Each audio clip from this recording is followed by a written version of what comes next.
السلام علیکم، welcome to my channel. آج میں آپ کو بتاؤں گی 14 اگست کے بارے میں، تو آئیے شروع کرتے ہیں۔ 14 اگست کو اہل پاکستان ہر سال اپنی آزادی کی سالگرہ مناتے ہیں۔ یہ دن جدوجہد آزادی کی یاد ہمارے ذہنوں میں تازہ کرتا ہے۔ کسی قوم کی تاریخ میں اس کی آزادی کے دن کو غیر معمولی اہمیت حاصل رہی ہے۔ دنیا کی تمام قومیں جو ماضی میں غلامی اور محکومی کا شکار ہوئیں، اپنے یوم آزادی کو بڑے اہتمام اور شان و شوکت سے مناتی ہیں۔ پاکستان میں بھی یوم آزادی کو بڑے جوش و خروش سے منایا جاتا ہے۔ 1857 کی جنگ آزادی کی ناکامی کے بعد مسلمانوں کا شیرازہ بکھر گیا تھا۔ ہندوستان پر انگریز قابض ہو چکا تھا۔ چونکہ انگریز نے حکومت مسلمانوں سے چھیننی تھی، اس لیے وہ مسلمانوں کو اپنا دشمن سمجھتا تھا اور انہیں ذلیل و خوار کرنے کے لیے کوئی موقع ہاتھ سے نہیں جانے دیتا تھا۔ ظلم اور تشدد بغاوت کا پیش خیمہ ہوتا ہے۔ انگریز قوم نے مسلمانوں پر ہر طرح ظلم و ستم روا رکھا۔ اس نازک اور سنگین دور میں اللہ کریم نے مسلمانوں کی رہنمائی کے لیے کئی لیڈر پیدا کیے، جنہوں نے برصغیر کے مسلمانوں کے اندر آزادی کی شمع روشن کی۔ ان عظیم رہنماؤں میں سر سید احمد خان، مولوی نذیر احمد، مولانا شبلی نعمانی، مولانا الطاف حسین حالی، محمد علی جوہر اور مولانا شوکت علی قابل ذکر ہیں۔ ان رہنماؤں نے برصغیر کے مسلمانوں میں آزادی کی تڑپ پیدا کی۔ انگریز قوم مسلمانوں کی جانی دشمن تھی۔ ان کی ظلم و ستم سے مسلمان تنگ آ گئے تھے۔ آخر ان ریشہ دوانیوں کا مقابلہ کرنے کے لیے مسلمان رہنماؤں نے 1906 میں ڈھاکہ میں مسلم لیگ کی بنیاد رکھی، جو کانگریس کے مقابلے میں مسلمانوں کی تنظیم تھی۔ قائد اعظم محمد علی جناح کی ولولہ انگیز قیادت میسر آ جانے کے بعد مسلم لیگ میں جوش و جذبہ آ گیا۔ قائد اعظم کی قیادت نے برصغیر کے 10 کروڑ مسلمانوں کو آزادی کی منزل دکھا دی تھی۔ پاکستان کا تصور سب سے پہلے علامہ اقبال نے 1930 میں آل انڈیا مسلم لیگ کے سالانہ اجلاس منعقدہ الہ آباد میں پیش کیا۔ آپ نے اپنے خطبہ صدارت میں فرمایا کہ مسلمان اور ہندو دو الگ الگ قومیں ہیں، جن میں اب تک اتحاد نہ ہوا ہے اور نہ ہوگا۔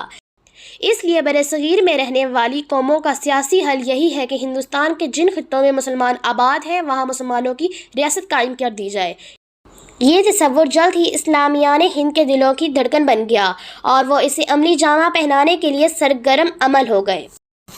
23 مارچ 1940 وہ تاریخ ساز دن ہے جس میں برصغیر کے 10 کروڑ مسلمانوں نے قائد اعظم محمد علی جناح کی زیر صدارت لاہور کے منٹو پارک میں پاکستان کا مطالبہ کیا۔ حقیقت یہ ہے کہ پوری قوم نے قائد اعظم محمد علی جناح کی ولولہ انگیز قیادت میں اپنی منزل کو پا لیا تھا۔ ہر طرف ایک ہی نعرہ سنائی دیتا تھا، لے کے رہیں گے پاکستان، بن کے رہے گا پاکستان۔ آخر وہ تاریخ ساز دن آ پہنچا جب دنیا کے نقشے پر ایک اسلامی ریاست پاکستان معرض وجود میں آئی۔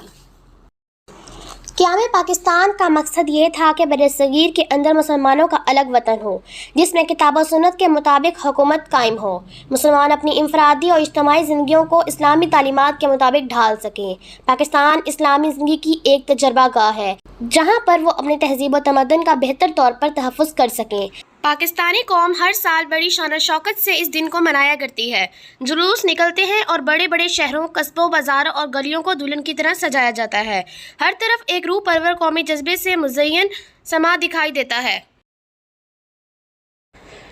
بچے، جوان اور بوڑھے جوش و خروش سے سرشار ہوتے ہیں۔ بڑے بڑے شہروں میں رات کو سرکاری اور نجی عمارتوں پر چراغاں ہوتا ہے۔ اس موقع پر قومی اخبار خصوصی ایڈیشن شائع کرتے ہیں۔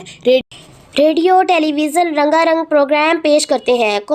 قومی رہنما اپنی تقریروں میں نئی نسل کو مقاصد پاکستان سے آگاہ کرتے ہیں، شہیدوں کو سلام پیش کرتے ہیں، ان کی قربانیوں کی یاد تازہ کر کے وطن کی پاسبانی کا عہد کرتے ہیں۔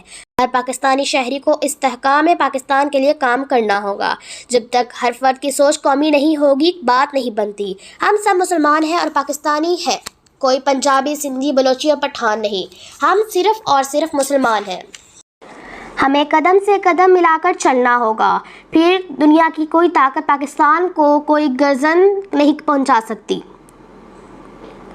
ہر پاکستانی محب وطن ہے، پاکستان کی آبرو پر کوئی آنچ نہیں آنے دے گا۔ اب ہمیں قائد اعظم اور علامہ اقبال کے نظریات پر عمل کرتے ہوئے پاکستان کو ایک عظیم اسلامی مملکت بنانا ہوگا۔ یہ اسلام کا ایک مضبوط قلعہ ہے جس پر تمام عالم اسلام کی نظریں لگی ہوئی ہیں۔ ہمیں اس کا اہل ثابت کرنا ہوگا۔ اس کے تحفظ و بقا کے لیے جدوجہد کرنا ہر پاکستانی کا فرض ہے۔ اللہ تعالیٰ ہمیں اپنی ذمہ داریوں پوری کرنے کی توفیق عطا فرمائے اور پاکستان کو سلامت رکھے، آمین۔